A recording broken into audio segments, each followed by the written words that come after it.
ability to cope under pressure allows you to successfully cross the line.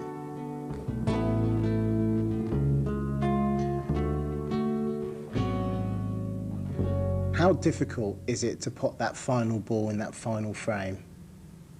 It's without doubt, it's probably the hardest one. It always get in the last frame, it's the hardest one to get over the line. Basically because it's to win the match and you know, get to the next one or win the tournament, whatever the case may be. But I think the final frame is always, that's why you would always see comebacks. You would always see when you get to a certain stage in a match that, you know, the other guy has nothing else to lose because it's down, he's a few behind, and he throws caution to the wind, and then the other, he starts to claw back, and then the other guy sort of comes back to him, he gets a little bit more tense, and then all of a sudden, you know, so there's a great could you not argue then it's about trying to play with freedom even when you're playing? Oh yeah, you have to block as if it's the first frame. You have to block it totally out of your mind. Is that what you try and do? I would say that would be the best, you know, psychology going into like a last frame, or even when you're a few ahead, that it's the first frame, and you just try and treat it like any other frame. You know, you don't put the emphasis. As soon as you put the emphasis on it, that it's the last frame to win. What happens? Well, then you know, you're trying to put. As soon as there's more emphasis on it, there's more emphasis on pressure. Then. You know, so you try to detract from the pressure and just play it like just a normal frame. I think what happens in longer frame matches, there is the possibility that somebody goes a long way in front and then somebody can come back. Sessions do change. Obviously something's changed within the game. A player has stopped competing and started looking over their shoulder.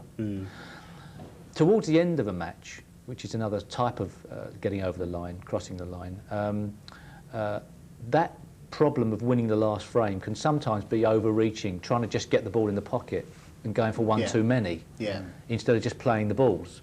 So you do get players who fail to clinch their last frames because they're playing too aggressively. When you're down on the shot, from the moment you get into position to the time you hit the ball, there is time that loads of thoughts can go through your head. The time when snooker players miss most of all simple shots would be when they're getting towards the end of a frame. When you say it's the need to win the frame rather than the playing of the shots. Yes, absolutely. The players who seem to be in the right groove make clearing the colours seem easy peasy compared to the guy who's really struggling, who tends to mess them up through, as you say, through that desire to win rather than to play. I think that everybody can crack up on an individual shot. 49. And it's been very well documented, the saying, it's not how you play the shot, it's how you react to it afterwards.